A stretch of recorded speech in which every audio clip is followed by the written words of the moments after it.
आज की इस वीडियो में हम बात करेंगे माल्टा में सबसे ज़्यादा डिमांडेड जॉब कौन कौन सा है और माल्टा में सबसे ज़्यादा सैलरी किन किन कामों में मिलता है। सो फ्रेंड्स, जो लोग भी मेरे चैनल पर नए हैं प्लीज़ चैनल को सब्सक्राइब कर लें। सो फ्रेंड्स, पॉइंट पे बात करते हैं। सबसे पहले हम बात करते हैं सबसे ज़्यादा डिमांडेड जॉब कौन कौन सा है माल्टा में।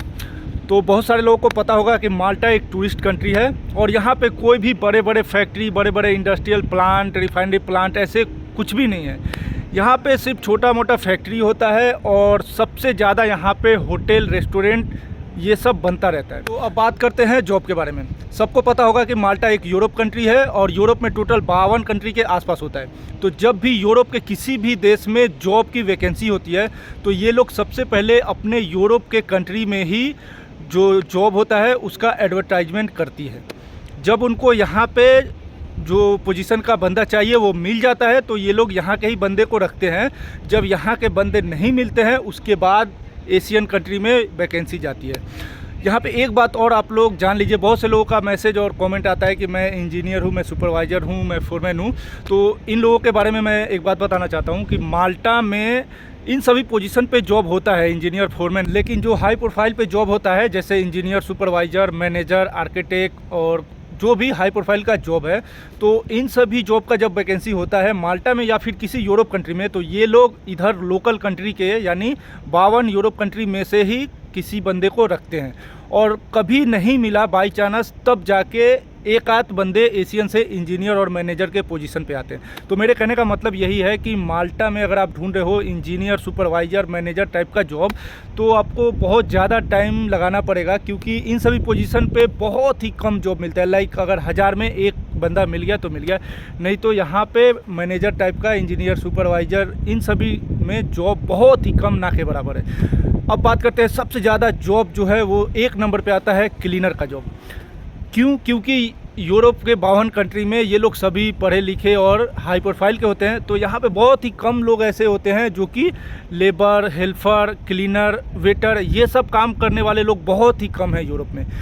ये लोग हैं लेकिन बहुत ही कम है। तो इसलिए सबसे ज़्यादा जो डिमांड होता है एशियन कंट्री में क्लीनर का हो गया, वेटर का हो गया, उसके बाद होटल में जो भी जॉब होता है जैसे शेफ़ का हो गया, किचन हेल्पर का हो गया, डिश वॉश हो गया, और जो भी एक रेस्टोरेंट में क्लीन करने के लिए, सब्जी वब्जी काटने के लिए, पैकिंग करने के लिए, जितना भी जॉब होता है, जो लोग भी इस लाइन में है वो लोग जानते होंगे।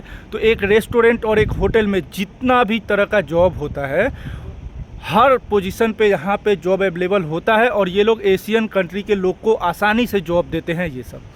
लेकिन होटल में भी मैनेजर, सुपरवाइज़र और हाई पोजीशन के लोग होते हैं, लेकिन जो लोग यहाँ पे ऑलरेडी हैं तो उनका अगर स्किल अच्छा है, उनके पास एक्सपीरियंस अच्छा है तो ये लोग यहाँ के बंदे को रख लेते हैं हाई पोजीशन पे भी।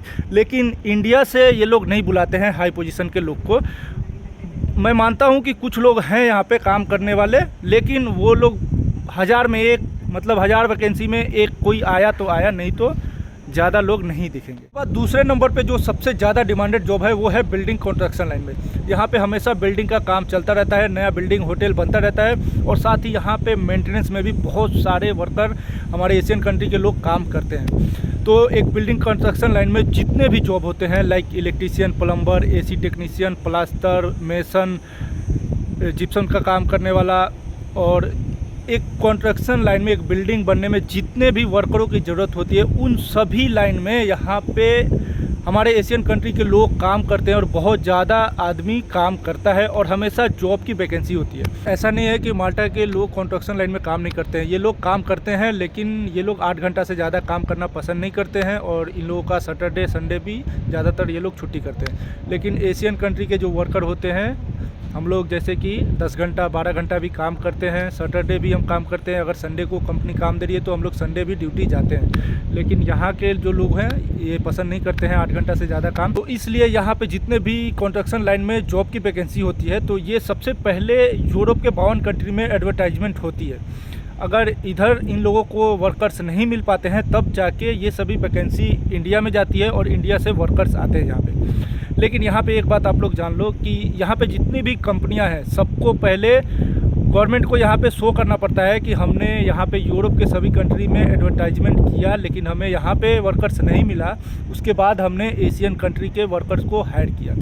लेकिन आप लोग सोचते हो कि कितना आसान है यूरोप में जाके जॉब करना, किसी को बोल देते हो भाई वीज़ा भेज दो, वीज़ा भेज दो। तो भाई ऐसा नहीं है, यहाँ पे बहुत सारे नियम कानून का फॉलो करना पड़ता है यहाँ पे, तब जाके एशियन कंट्री के लोगों को जॉब मिलता है। क्योंकि हमारे इंडिया से इन लोगों का कोई रिलेशन नहीं है, कोई अच्छा रिलेशन नहीं है कि सऊदी दुबई जैसा भरमार वर्कर्स को बुलाए। ये लोग सबसे पहले चाहते हैं कि हमारे ही आसपास के कंट्री के लोगों को जॉब मिले। अगर यहाँ पे नहीं हो पाता है तब जाके ये लोग बाहर से दूसरे एशियन कंट्री से वर्कर्स को बुलाते हैं। लेकिन यहाँ के जो कंपनी है वो गवर्नमेंट को शो कर देता है कि मैंने एडवर्टाइजमेंट किया था लेकिन मुझे वर्कर नहीं मिला यूरोप में। लेकिन वो लोग एशियन कंट्री के वर्कर को ज़्यादा पसंद करते हैं इन सभी लाइन में। तो एशियन कंट्री के वर्कर का एक और इनको फ़ायदा है कि हम लोग कम सैलरी में भी काम करते हैं, यहाँ के यूरोप कंट्री के वर्कर को ज़्यादा सैलरी देना होता है। तो इन सभी बातों के लिए यहाँ के जो भी कंस्ट्रक्शन लाइन के कंपनी है एशियन कंट्री के वर्कर को पसंद करती है काम देना। उसके बाद तीसरे नंबर पे जो सबसे ज़्यादा डिमांडेड जॉब आता है वो है मेंटेनेंस लाइन में और फैक्ट्री में। यहाँ पे बहुत सारे फैक्ट्री भी हैं छोटे छोटे, जहाँ पे छोटी छोटी चीज़ों की मैन्युफैक्चरिंग होती है, तो वहाँ पे भी वर्करों की ज़रूरत होती है। और साथ ही यहाँ पे जितने भी बिल्डिंग, रेस्टोरेंट, होटल और हॉस्पिटल, इन सभी में मेंटेनेंस के लिए बंदों की ज़रूरत पड़ती है। तो ये लोग ज़्यादातर एशियन कंट्री के लोग को भी रखते हैं और बाकी के यूरोप कंट्री के लोग भी काम करते हैं इस लाइन में। सो फ्रेंड्स, अभी तक जितना मैंने जॉब का पोजीशन बताया, इन सभी पोजीशन पे हमेशा जॉब अवेलेबल होता है यहाँ पे, और एशियन कंट्री के लोग आते हैं, आ रहे हैं और काम कर रहे हैं। फ्रेंड्स, अब बात करते हैं माल्टा में सबसे ज़्यादा सैलरी किन किन कामों में मिलता है। सो फ्रेंड्स, माल्टा में सबसे ज़्यादा सैलरी मिलता है कंस्ट्रक्शन लाइन में। क्योंकि यहाँ पे जो भी बिल्डिंग, होटल, रेस्टोरेंट कुछ भी बनता है तो उनका ऑनर, कंपनी का मालिक है, वो चाहता है कि जल्द से जल्द मेरा बिल्डिंग, मेरा होटल, मेरा रेस्टोरेंट बन के तैयार हो जाए। तो इसलिए वो लोग बंदे को ज़्यादा काम देते हैं, यानी कि कम से कम 2-3 घंटा ओवर टाइम तो कंपलसरी होता है यहाँ पे इन लाइन में। और अगर आप एक्स्ट्रा भी करना चाहते हैं तो कर सकते हैं, लेकिन यहाँ पे वीक में कुछ रूल है ओवर टाइम का भी, फिर भी आप 2-3 घंटा हर दिन कर ही सकते हैं। तो ओवर टाइम के साथ यहाँ पे अच्छा सैलरी बन जाता है। लेकिन अगर आप किसी होटल, रेस्टोरेंट में काम करते हैं तो वहाँ पे वो लोग 8 घंटा से ज़्यादा काम करने की अनुमति नहीं देते हैं, क्योंकि उनका शिफ्ट होता है, उनके पास ज़्यादा बंदे होते हैं, तो 8 घंटा से ज़्यादा काम नहीं देते हैं। क्योंकि मैं बहुत सारे लोगों से मिला हूँ जो लोग होटल लाइन में काम करते हैं, रेस्टोरेंट में, वेटर, क्लीनर, ये सब में, तो उनको सिर्फ 8 घंटा का ही काम मिलता है। तो इन लाइन में थोड़ा सैलरी जो आपका बेसिक है उतना ही बचेगा, लेकिन कंस्ट्रक्शन लाइन में आपका जितना बेसिक है उससे आधा आपका ओवर टाइम से भी बन जाता है, तो एक अच्छा बेनिफिट हो जाता है। उसके बाद अगर आप किसी मेंटेनेंस लाइन में काम कर रहे हैं, बिल्डिंग का मेंटेनेंस है, होटल का मेंटेनेंस, हॉस्पिटल का मेंटेनेंस, तो इसमें भी ज़्यादा ओवर टाइम नहीं मिलता है। अगर 1-8 घंटा मिल गया तो मिल गया, लेकिन नॉर्मल बेसिक सैलरी पे ही लोग काम करते हैं। लेकिन यहाँ पे किसी फैक्ट्री में अगर आपको काम मिलता है तो वहाँ पे आपको 1-2 घंटा ओवर टाइम मिल जाता है। फ्रेंड्स, उम्मीद करता हूँ कि आप लोग समझ गए होंगे कि माल्टा में सबसे ज़्यादा डिमांडेड जॉब कौन कौन सा है और सबसे ज़्यादा सैलरी किन किन कामों में है। सो फ्रेंड्स, जो लोग भी बिल्डिंग कंस्ट्रक्शन लाइन में जॉब सर्च कर रहे हैं, जिनके पास अच्छा एक्सपीरियंस है, यूरोपास का CV है, वो लोग मुझे मैसेज करो इंस्टाग्राम पे। मैं हेल्प करने की कोशिश करूंगा आप लोग की, क्योंकि कुछ कंपनी में यहाँ पे वैकेंसी है।